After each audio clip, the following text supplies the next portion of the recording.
The great chamber of the Galactic Council was filled with representatives from 1,000 worlds.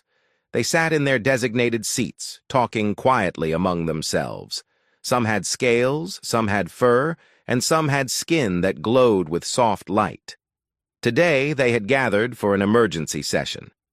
Ambassador Park Ji-woo walked through the massive doors. He was human, dressed in a simple black uniform with the Earth symbol on his chest. His face was calm, but his eyes were serious. Other ambassadors barely looked at him. Humans were still new to galactic politics. They had joined the Council only 70 years ago. Most species considered them unimportant. The Council leader, a tall being called Zareth, raised one of his 4 arms. The chamber became quiet. "We are here to discuss the Velkari Empire's declaration of war against the Mishara people," Zareth announced. His voice echoed through the hall. A wave of uncomfortable silence spread through the room. Everyone knew about the Velkari Empire. They were one of the oldest and most powerful civilizations in the galaxy. They had advanced weapons, massive fleets, and had conquered 17 species over the past 1,000 years. When the Velkari wanted something, they took it. No one stopped them. The Mishara were different. They were a small, peaceful species.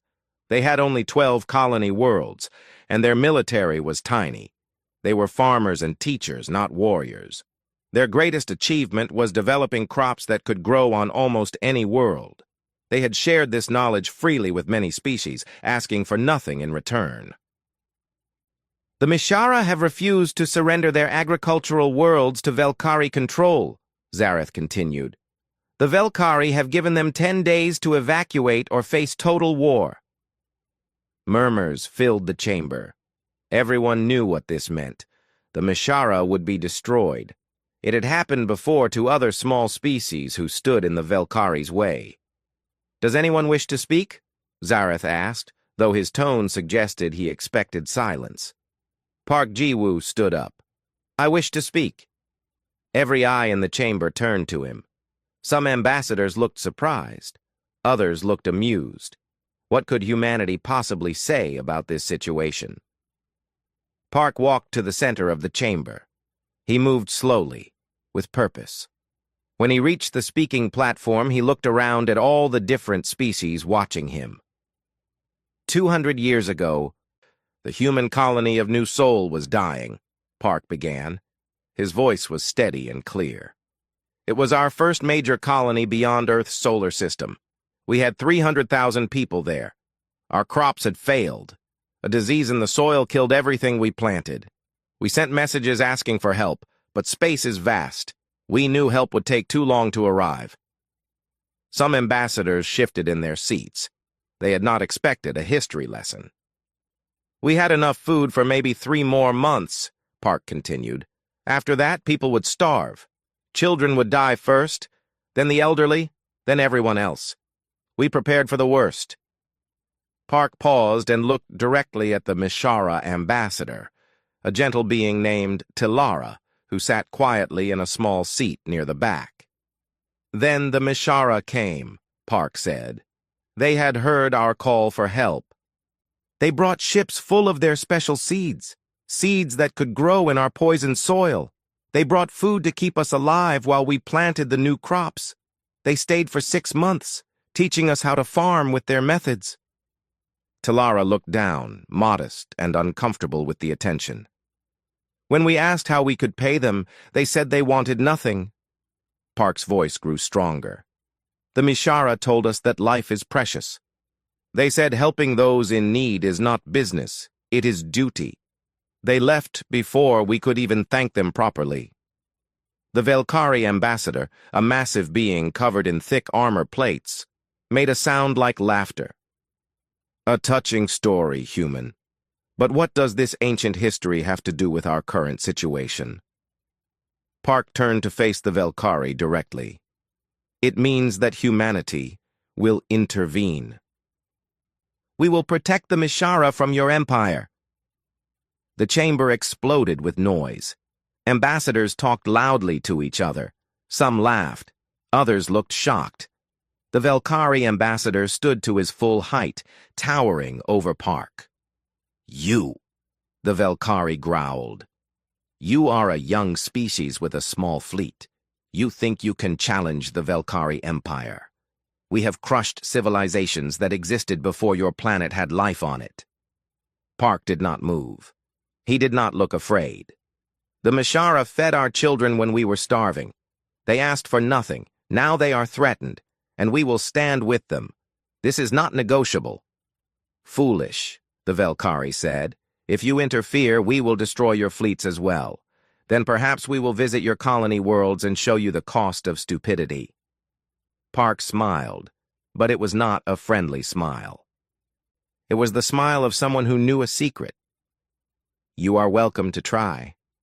But let me tell you something about humans. We remember everything, every kindness, every act of mercy, every time someone helped us when we were weak." He turned to address the entire council. 200 years ago, Mishara children went to bed hungry so that human children could eat. Their farmers gave from their own limited supplies. They shared when they did not have much to share. We built a monument on New Sol. Every human child learns this story. We do not forget our debts. The chamber was quieter now. Something in Park's voice made even the most powerful species pay attention. "We have spent 2 centuries preparing for the day when we could repay that debt," Park said. "We knew eventually someone would threaten our friends. So we built, we planned, we trained, and we waited." Zareth leaned forward. "Ambassador Park, you must understand what you are saying. If humanity goes to war with the Velkari Empire, thousands of your people will die, maybe millions. Is an old debt worth that cost?" Park looked at the council leader with steady eyes. "Every human who joins our fleet knows the story of New Sol. They volunteer anyway. We are not asking the council for help. We are not asking for permission. We are informing you that humanity will protect the Mishara, no matter the cost." He turned and began walking toward the exit. Before he left, he stopped and looked back at the Velkari ambassador. "We remember our debts," Park said quietly. "All of them." The doors closed behind him, leaving the council chamber in stunned silence. The Velkari ambassador sat down slowly, for the first time looking uncertain. In the back of the chamber, Tilara the Mishara ambassador sat with tears running down her face. She had never imagined that a small act of kindness 2 centuries ago would bring such a response. Outside, human fleets across 100 worlds began to move. The call had been sent. The debt would be paid. Commander Kim Sang-ho stood on the bridge of his ship, the Incheon. Through the viewing screen, he could see the stars and the small green planet below. This was Mishara Prime, the homeworld of the species that had saved New Sol so long ago. Now it was his job to protect it.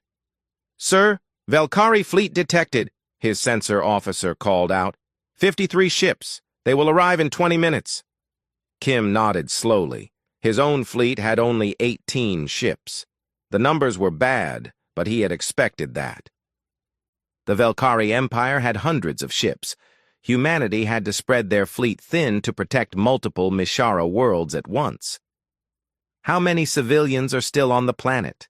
Kim asked. "About 2 million, his communications officer reported.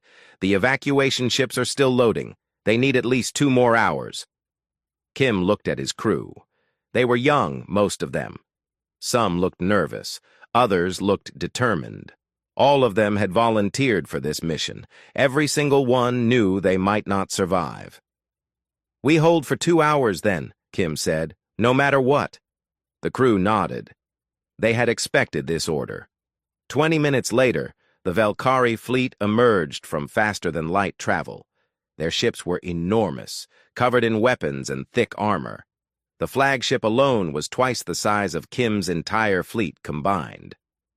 The Velkari admiral's face appeared on the communication screen. "Human vessel," the admiral said. His voice was deep and full of confidence. "You are ordered to withdraw immediately. This world belongs to the Velkari Empire now. If you leave, we will not pursue you." Kim shook his head. "We cannot do that. These people are under our protection." The Velkari admiral looked confused, then angry. "Your protection? You have 18 ships. We have 53. Your technology is inferior. This is not a battle you can win. Why die for nothing?" "It is not nothing," Kim replied. "These people helped us when we needed it most. Now we help them. This is what honor means to humans." The admiral stared at Kim for a long moment. "Then you will die with honor. Attack!" The Velkari fleet moved forward, weapons charging. Kim's ships spread out in a defensive formation around the planet. "All ships, remember your training," Kim broadcast to his fleet. "We do not need to win. We only need to buy time. 2 hours, we can do this." The battle began. Velkari ships fired their energy weapons. Human ships returned fire. The space between them filled with light and explosions. The first human ship took heavy damage within 5 minutes. Its shields failed and its hull began to crack. Kim expected it to retreat to save the crew. Instead, the captain of that ship did something the Velkari did not expect. "Ramming speed!" the captain shouted over the communication channel. His damaged ship turned and flew directly at the nearest Velkari cruiser. The crew evacuated in small escape pods seconds before the impact. The collision destroyed both ships in a massive explosion. The other Velkari ships stopped advancing, shocked by what they had just witnessed. "Did that human just sacrifice his ship deliberately?" a Velkari captain asked over their communication channel. "Continue the attack," the Velkari admiral ordered, but Kim could hear uncertainty in his voice now. The battle continued. Human ships fought in ways the Velkari had never seen before. When shields failed, human captains did not retreat. They pushed forward. When weapons overheated, humans bypassed the safety systems and kept firing. Warning alarms filled every human bridge, but the crews ignored them. A Velkari dreadnought locked its weapons on the Inchin. Kim's ship shook as energy blasts hit the shields. The shield generator began to fail. "Shield at 20%, his engineer called out. "We should retreat, sir." Kim looked at the planet below. The evacuation ships were still loading civilians. They needed more time. "Divert all power to engines," Kim ordered. "Helm, set course directly for that dreadnought." His crew understood immediately. They did not argue. They just followed orders. "Evacuation pods ready," his first officer said quietly. The Inchin turned and began accelerating directly toward the massive Velkari dreadnought. The enemy ship fired again and again, but Kim's ship kept coming. Alarms screamed throughout the bridge. The hull began to break apart. "All crew evacuate now," Kim ordered. "You have 30 seconds." The crew ran for the escape pods. Kim stayed at his command chair, watching the dreadnought grow larger on the screen. He counted down silently. 20 seconds, 15 seconds, 10 seconds. At 5 seconds, Kim finally ran for the last escape pod. He launched just as the Inchin crashed into the dreadnought at full speed. The explosion was so bright that it could be seen from the planet's surface. The dreadnought did not explode completely, but it was crippled. Half of its weapons were destroyed. It began to drift, unable to maneuver. From his escape pod, Kim watched 2 more human ships follow his example. They rammed damaged Velkari vessels rather than retreat. Each time, the crews evacuated just in time. Each time, the Velkari lost another ship. The Velkari admiral stared at his tactical display in disbelief. He had started with 53 ships. Now he had only 31 that were fully functional. The humans had started with 18 ships and now had only 6. By numbers, the Velkari were winning. But the cost was terrible. Velkari ships were designed to last for decades. They were expensive and took years to build. The Velkari Empire had rules about preserving ships whenever possible. Retreat was always better than destruction. Humans apparently had different rules. "Admiral, the humans are not retreating," his tactical officer said. "Even their damaged ships continue to fight." The admiral watched as a human ship with only one working weapon continued to fire at a Valkyrie cruiser. The human ship's hull was open to space in 3 places. Its shields were gone, but it kept fighting. "How long until we secure the planet?" the admiral asked. "At this rate? Another 3 hours. But we will lose at least 20 more ships." The admiral felt something he had not felt in many years. Fear. Not fear of dying, but fear of the cost.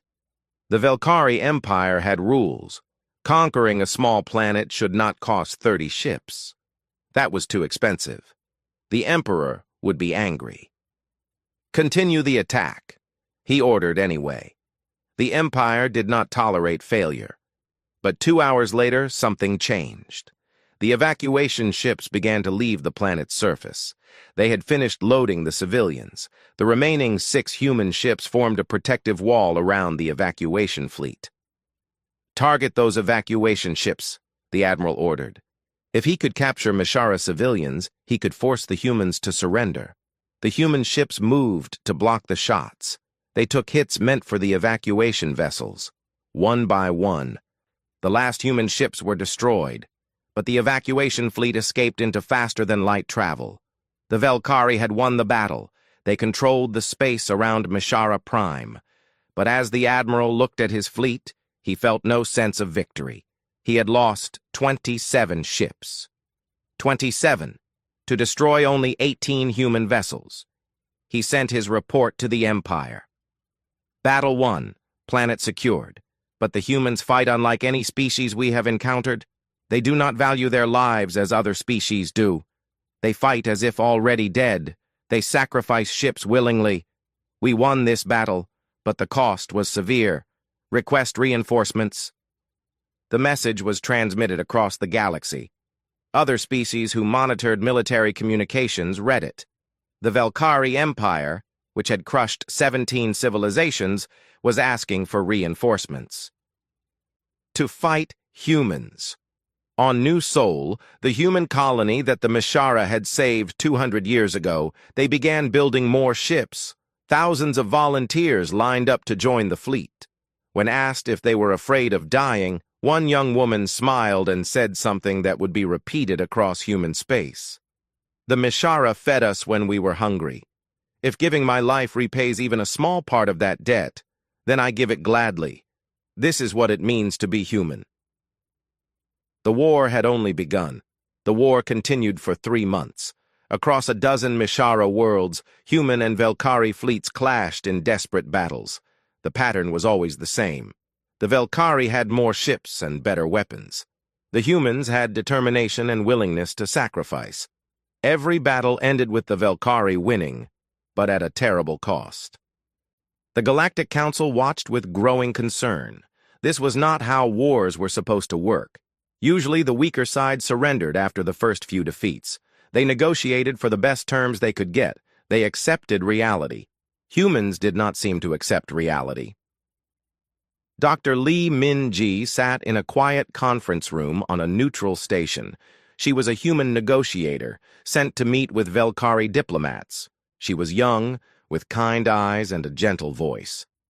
Across from her sat 3 Valkyrie officials. They looked tired. The war was expensive, and their emperor was becoming impatient. "Thank you for agreeing to meet," the lead Valkyrie diplomat said. His name was Korvath. "We believe there is a path to peace that benefits both our peoples." Minji nodded politely.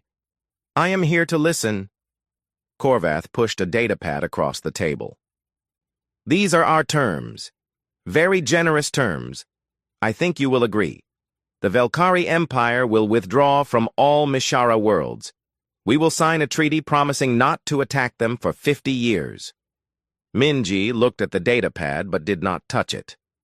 "And what do you want in return?" "Very little," Korvath said with what he thought was a friendly smile. "We want humanity to end its military alliance with the Mishara. You may remain friends, trade partners, but no more military protection." He leaned forward. "We also offer humanity substantial benefits. First, We will grant you exclusive trading rights in the Velkari Empire. Your merchants will have access to our markets. This alone is worth trillions of your credits. Another Velkari diplomat spoke up. Second, we will support humanity's request for a permanent seat on the Galactic Council Security Committee. With our support, your species will have real power in the galaxy. The third diplomat added, and finally, we will cede 3 uninhabited systems to human control. Prime real estate for colonies, systems that other species have wanted for centuries. They all looked at Minji expectantly. These were incredible offers. Any other species would accept immediately. Minji was quiet for a long moment. Then she spoke, and her voice was very soft. You do not understand. Korvath frowned. Do not understand what? These terms are extremely generous. Your leaders should be pleased. You do not understand what the Mishara did for us, Minji said. She looked each Velkari in the eyes. 200 years ago, the Mishara came to New Sol. Our people were starving. We had maybe 3 months of food left. Children were already getting sick from hunger. Yes, we know the story, Korvath said impatiently. They gave you some farming technology. It was a kind gesture. But that was 2 centuries ago. The galaxy has moved on. Minji shook her head. No, you do not understand. Let me tell you what really happened. She pulled out her own datapad and brought up historical records. The Mishara were not a rich species even then. Their own harvest that year had been poor. They had just enough food for their own people, not surplus. Just enough. She showed them images of Mishara families from 200 years ago. When they heard about New Sol, their council debated for 3 days. They knew if they gave food to humans, their own children would go hungry. Some Mishara children did go hungry that year. Some got sick. 2 died. The Velkari diplomats shifted uncomfortably. The Mishara Council voted anyway, Minji continued. They voted to share what little they had. They loaded their ships with 40% of their total food supply. 40%. They gave from their own mouths to feed strangers they had never met. Her voice grew stronger. The Mishara who came to New Sol stayed for 6 months. They could have just dropped off food and left. Instead, they stayed. They taught us their farming methods. They worked in the fields beside us, even though they were tired and hungry themselves. When we offered payment, they refused. When we tried to give them resources, they refused. They said that life is precious and helping others is not business. Minji looked directly at Korvath. Do you understand now? They gave when they had almost nothing. They starved their own children so ours could eat. They asked for nothing in return. A noble sacrifice, Korvath said carefully. But that debt has surely been repaid by now. Your species has sent the Mishara aid many times over the past 2 centuries. No, Minji said firmly. You still do not understand what debt means to humans. The Mishara gave when giving hurt them. They shared their last bit of food. That is not a debt that can be repaid with money or resources. She stood up. Every human child learns about New Sol. We have a saying, we remember those who fed us when we were hungry. This is not just words. This is a promise, a sacred promise. Dr. Lee, be reasonable, Korvath said, also standing. Your people are dying in this war. Thousands of human soldiers have been killed. For what? For a small species that cannot even defend itself. For honor, Minji replied. For the knowledge that when we were weak, someone helped us without asking for anything. Now they are weak, and we will help them. This is what separates civilization from barbarism. Another Velkari diplomat tried a different approach. Think of your own people, the families of the soldiers who have died. Do you tell them their loved ones died for an ancient debt? Do you think they will thank you? Minji smiled sadly. Every soldier who joins our fleet volunteers. We turn away thousands because we do not have enough ships. They all know they might die. They join anyway. Why? Because they understand what the Mishara did. Because they want to be part of repaying that debt. She picked up her own datapad. I have something to show you. These are messages from families of soldiers who died in the battle at Mishara Prime. Would you like to read them? The Velkari diplomats looked at each other uncertainly. Korvath nodded. Minji read from the first message. This is from the mother of Captain Chen Ho Jin. He died when his ship rammed a Velkari cruiser. His mother wrote, My son died with honor. The Mishara saved humans they never met. My son saved Mishara he never met. This is what we are. This is what we choose to be. I am proud. She scrolled to another message. This is from the wife of Lieutenant Park Sun-ho. She wrote, My husband told me before he left that if he died I should not be sad. He said the Mishara taught us that life is precious. By giving his life to save Mishara lives, he was honoring that lesson. I miss him. But I understand. The room was very quiet. The Velkari diplomats looked uncomfortable. We have offers of peace, Korvath said again, but his voice was weaker now. Surely there is some agreement we can reach. Minji shook her head. There is only one agreement we will accept. The Velkari Empire will never threaten the Mishara again. You will withdraw from all their territory. You will sign a treaty guaranteeing their independence forever. If you do this, the war ends. If you do not, we will fight until every human ship is destroyed. That is insane, Korvath shouted. You cannot win. We have 10 times your number of ships. Then you will destroy us, Minji said calmly. But we will make it so expensive that your empire will never forget the cost. We will fight in ways you have never seen. We will sacrifice everything, because that is what the Mishara did for us, and we will do no less for them. She walked toward the door, then paused. My grandmother was 5 years old on New Sol when the Mishara came. She remembers Mishara farmers going hungry so that she and other human children could eat. She is 93 now. Before I left for this meeting, she told me, Do not compromise. Do not surrender. We owe them everything. Minji looked back at the Velkari diplomats. That is what you are fighting. Not just a military, not just a government. You are fighting every human who remembers that story. Every parent who wants their children to understand honor. Every person who believes that kindness must be repaid. She opened the door. We will not accept your offers. We will not abandon the Mishara. You can have peace, but only on our terms. The choice is yours.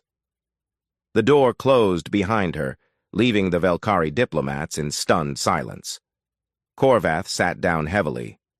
Report to the Emperor, he said to his assistants. Tell him that negotiation has failed. The humans will not compromise. What do we do now? One of the younger diplomats asked. Korvath looked at the messages from human families that were still displayed on Minji's datapad, which she had left behind on purpose. I do not know, he admitted. How do you fight an entire species that values honor more than life? 6 months had passed since the war began. The Velkari Empire was growing frustrated. They had won every major battle, but the victories felt hollow. For every Mishara world they threatened, humans appeared to defend it. For every human fleet they destroyed, 2 more appeared to take its place. The Galactic Council called another emergency session. Representatives from across the galaxy gathered, but this time the mood was different. Fear had replaced amusement. Admiral Choi Hyun-woo stood in the Human Military Command Center on Earth. She was older than most human commanders, with gray in her hair and lines on her face from years of service. Around her, screens showed star maps, fleet positions, and battle reports. She had been planning this moment for 6 months. Actually, she had been planning it for much longer than that. All fleets report ready, her communication officer said. Choi nodded. Send the signal. Operation Guardian begins now. Across human space, something extraordinary happened. From every human colony, from every station, from every hidden shipyard, vessels began to emerge. Hundreds of ships, then thousands, then tens of thousands. The Galactic Council's monitoring systems detected the movement. Alarms began to sound in military headquarters across the galaxy. "This is impossible," the Velkari Emperor said, watching the reports flood in. "Where did they get so many ships?" His military advisor looked at the data in disbelief. "Sir, we are detecting over 10,000 human vessels, all military class, all heading toward Velkari territory." 10,000? The Emperor stood up from his throne. The humans had less than 1,000 military ships 6 months ago. Where did the rest come from? The advisor pulled up more detailed scans. "Sir, many of these ships are new, very new. Some were completed within the last few weeks. It appears that humans have converted their entire industrial capacity to military production." The Emperor stared at the screen. "Their entire economy? That would mean their civilian sector has nearly stopped functioning. They have sacrificed their own prosperity for this war." "It appears so, sir." On Earth, Choi watched the fleets gather. She remembered when this plan had first been proposed, just days after the war started. The human government had called for volunteers to work in the shipyards. Millions had answered. Entire factories that once made civilian vehicles had switched to building military ships. People worked 20-hour days. Families donated their savings to buy materials. The rest of the galaxy thought humans were barely holding on. They were wrong. Humans had been building the largest war fleet in modern history while fighting a defensive war at the same time. "All fleets in position," the tactical officer reported. Choi opened a communication channel to all human ships. 10,000 captains listened to her words. "This is Admiral Choi to all vessels," she said. "For 6 months we have defended. We have protected Mishara worlds from Velkari aggression. We have paid a high price. Thousands of our people have died. But we have not forgotten why we fight." She paused, letting her words sink in. 200 years ago, the Mishara saved New Soul. They gave when they had little to give. They fed our children when they were hungry. Today, we repay that debt in full. Choi looked at the star map showing Velkari space. "We are not conquerors. We do not want their worlds. But we will show the Velkari Empire and the entire galaxy that humanity protects its friends. All ships, advance." The human armada moved forward, entering Velkari territory. The Velkari fleet tried to respond, but they were not prepared for this. They had been fighting small defensive battles for months. Suddenly, they faced an invasion force larger than anything they had encountered in centuries. The first battle took place at the Velkari colony of Sarathis. A Velkari defense fleet of 200 ships moved to intercept the humans. They were met by 500 human vessels, but this time the humans fought differently. They did not just sacrifice ships. They used tactics and strategies the Velkari had never seen before. Human ships moved in coordinated patterns, supporting each other. When one ship was damaged, others covered its retreat. The humans fought smart, not just brave. The Velkari commander realized something terrifying. The humans had been studying Velkari warfare for 6 months. They had learned from every battle, every defeat, every victory.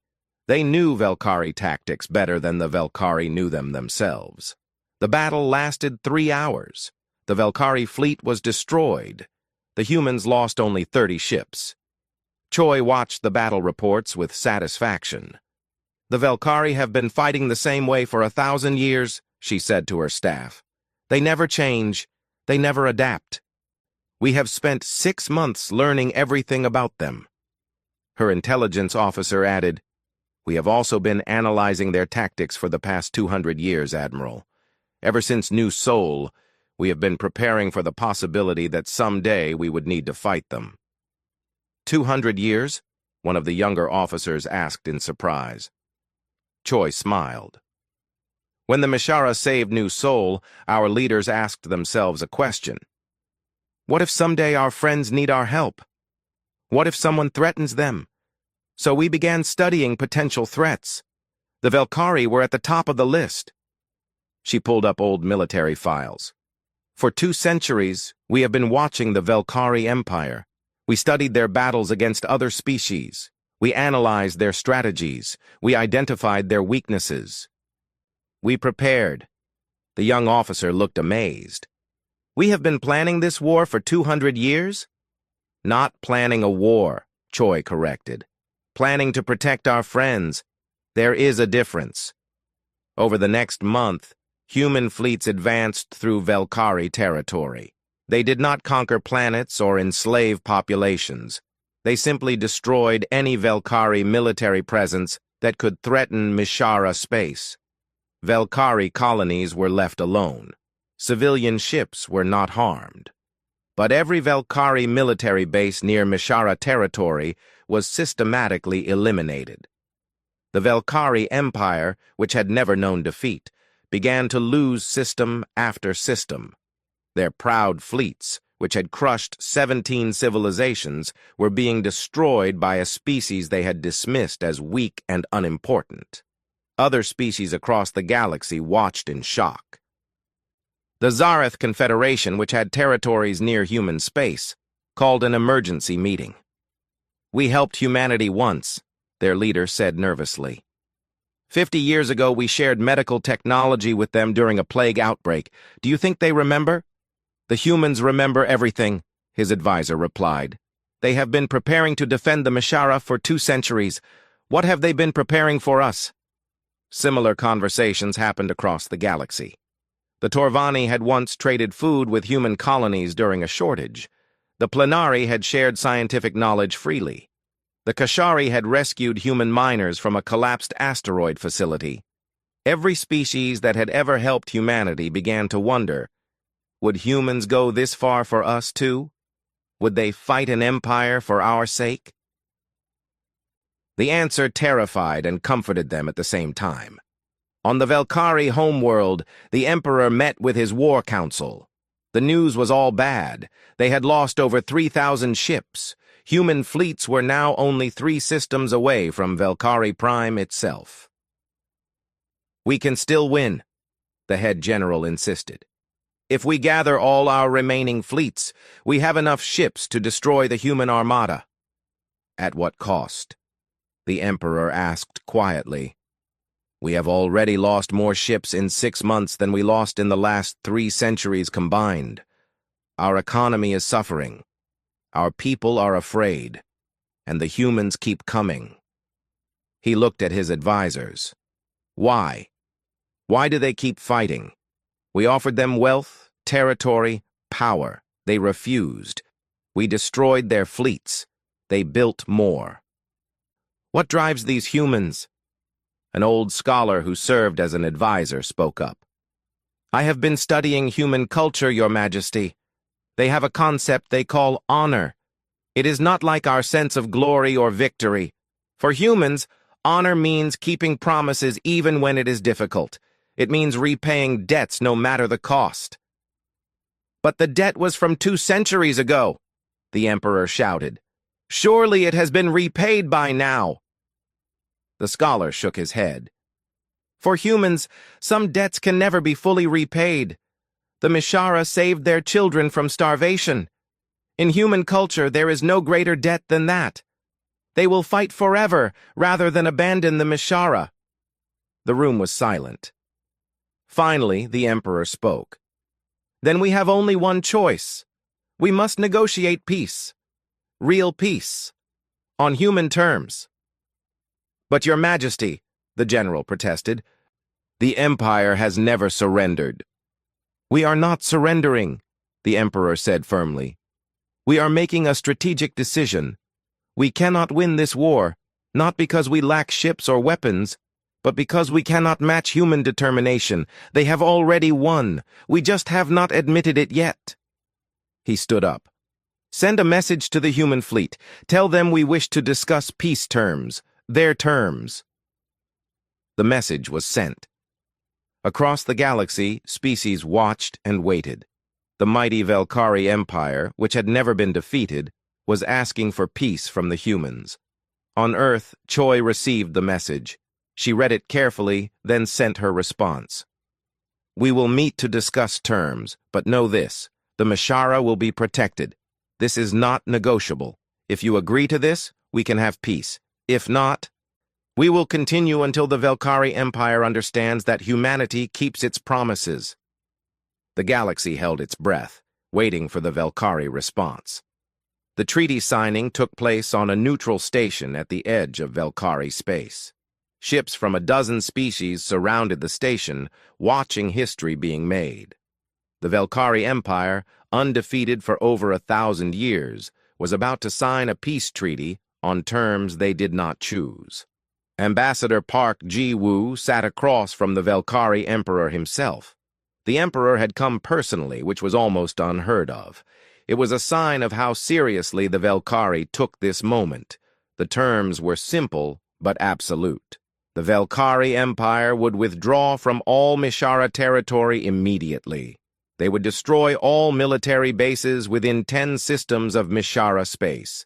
Most importantly, they would sign a permanent treaty guaranteeing Mishara independence, not for 50 years or 100 years, forever. The Emperor read the terms with a tired expression. "These terms are harsh," he said. Park nodded. "They are fair. You threaten to destroy an entire species. We are simply ensuring that can never happen again." "You have humbled the Velkari Empire," the Emperor said. There was no anger in his voice, only exhaustion. "We have ruled this region of space for millennia. Now we sign away our power because of a debt from 200 years ago. The galaxy will see us as weak." Park shook his head. "No. The galaxy will see that even the strongest empire must respect honor. You are not weak for making peace. You are wise." The Emperor signed the treaty with his own hand. As soon as he finished, Park signed as well. The war was over, but the real impact was only beginning. 3 days later, the Galactic Council held another session. This time, every species sent their highest representatives. The chamber was full in a way it had not been for decades. Park stood to address the council. The room fell silent immediately. No one laughed at humans anymore. "The war with the Velkari Empire is over," Park announced. "The Mishara are safe. Their independence is guaranteed. This was our goal, and we have achieved it." The council members nodded. Some looked relieved. Others looked nervous. "I know many of you are wondering about humanity's intentions now," Park continued. "You see our fleet. You see our military power. You wonder if we will become conquerors like the Velkari once were." He paused and looked around the chamber. "Let me be very clear. We did not build this fleet for conquest. We built it to protect our friends. The Mishara saved our colony of New Sol 200 years ago. They gave when they had little to give. We simply repaid that debt." Zareth, the council leader, spoke up. "Ambassador Park, your people have demonstrated incredible military capability. The galaxy has taken notice. We would like to offer humanity a permanent seat on the Security Council, along with full voting rights on all major decisions." This was a huge honor. Only 5 species held permanent seats on the Security Council. It was the most powerful position in galactic politics. Park bowed respectfully. "We accept, with gratitude." "There is something else," Zareth continued. "Many species would like to establish closer relations with humanity. Trade agreements, cultural exchanges, mutual defense pacts." Park smiled. "We welcome friendship with all peaceful species, but I want to make something clear to everyone here." He turned to face the entire council. "What we did for the Mishara, we will do for any species that has helped us. The Torvani shared food with our colonies during a shortage. The Zareth gave us medical technology during a plague. The Kashari rescued our miners from danger. We remember all of it." The representatives from those species sat up straighter, looking pleased and proud. "If anyone threatens these species, they threaten humanity's friends," Park said. His voice was calm but firm. "And we protect our friends. Always." The message was clear. Attacking any species that had helped humanity would mean war with humans. The entire galaxy understood, but Park was not finished. "I also want to speak about honor. The Mishara taught us something important 200 years ago. They taught us that helping others is not business. It is duty. Life is precious, and those who can help should help." He pulled out a data pad. "Starting today, humanity is establishing the Guardian Fund. We will send aid to any species facing natural disasters, famines, or other crises. We will share our technology freely with those who need it. We will do what the Mishara did for us." The council chamber filled with surprised murmurs. This was unexpected. "Why?" asked a representative from a small species in the back. "What do you gain from this?" Park looked at him kindly. 200 years ago, the Mishara gained nothing from helping us. They helped because it was right. We learned from their example. This is what civilization means. This is what honor means." After the council session ended, Park returned to his quarters on the station. There was a message waiting for him. It was from Talara, the Mishara ambassador. He opened the message. Talara's face appeared on the screen, and she was crying. "Ambassador Park," she said, her voice shaking with emotion. "On behalf of all Mishara, I thank you. You have saved our entire species. The debt is repaid. Surely the debt is repaid now." Park recorded his response carefully. "Ambassador Talara, you saved human children from starvation. You gave from your own limited supplies. You shared when sharing hurt you. What we did was repay violence with violence. It is not the same." He paused. "The truth is, the debt will never be fully repaid.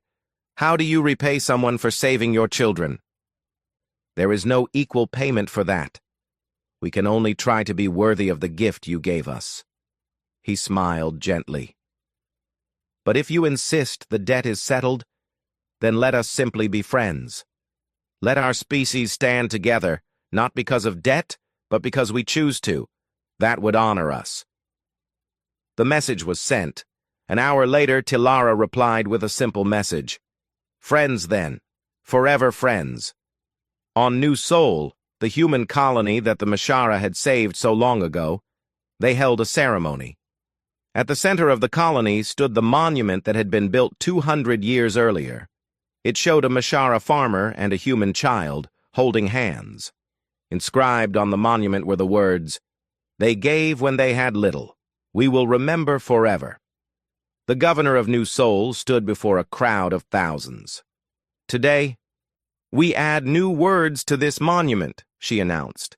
"Words that will remind future generations what we accomplished." Workers unveiled a new inscription below the old one. It read, "The debt is honored. The promise is kept. We are humanity, and we remember." The crowd cheered. Many people cried. Every person there knew someone who had died in the war. But they also knew their sacrifice had meaning. Across the galaxy, other species began to reassess their relationships with humanity.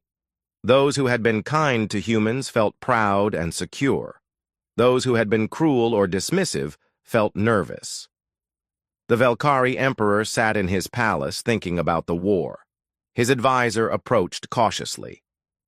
"Your Majesty, the Council is asking about our plans. What should we tell them?" The Emperor was quiet for a long moment. "Tell them that the Velkari have learned an important lesson.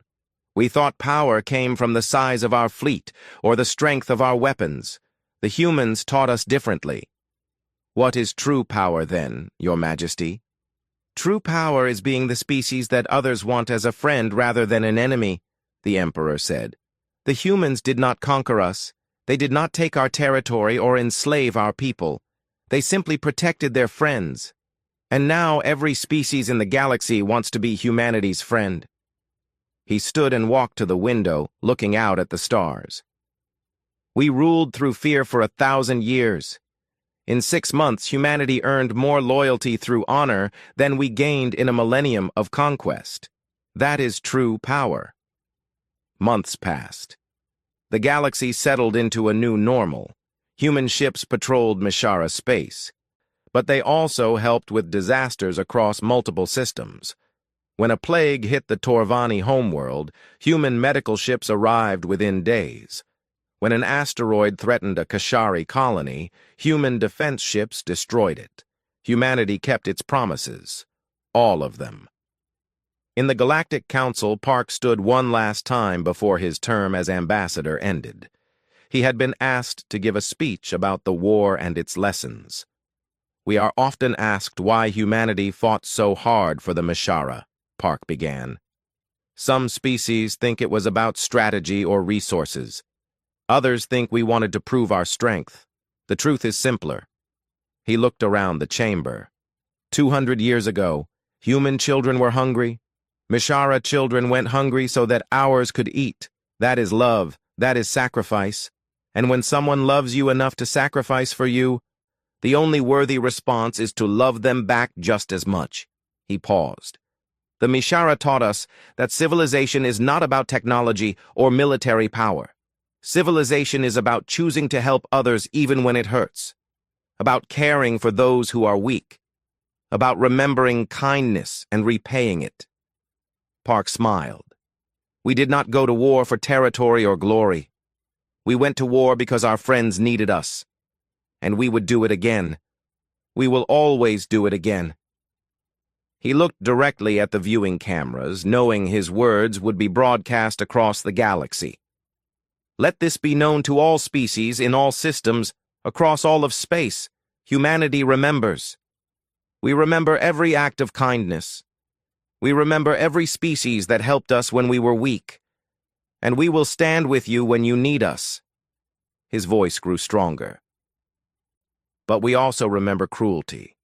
We remember those who prey on the weak. And we will stand against you too. Park bowed to the council and left the chamber. Behind him, the representatives sat in silence, thinking about his words. On a small Mishara colony world, a human teacher stood before a class of mixed species. Human children sat next to Mishara children, along with youngsters from a dozen other species. Today we will learn about the Great Debt War, the teacher said. Can anyone tell me why it was called that? A young Mishara child raised her hand. Because humans repaid a debt. A human boy added. Because my great-great-great-grandmother was saved by the Mishara, and we will never forget. The teacher nodded. Both answers are correct. But the most important lesson is this. The war taught the galaxy that kindness matters. That honor matters. That keeping promises matters. She looked at all the young faces watching her. You are the future. Some of you will build ships. Some will explore new worlds. Some will make laws or teach others. But whatever you do, remember this lesson. Be kind. Help those who need help. Remember those who helped you. That is how we build a better galaxy. The children nodded, absorbing the lesson. Among them, human and Mishara children sat side by side, friends as their ancestors had been.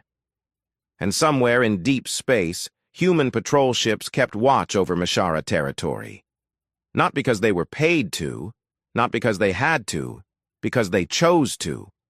Because humanity remembers.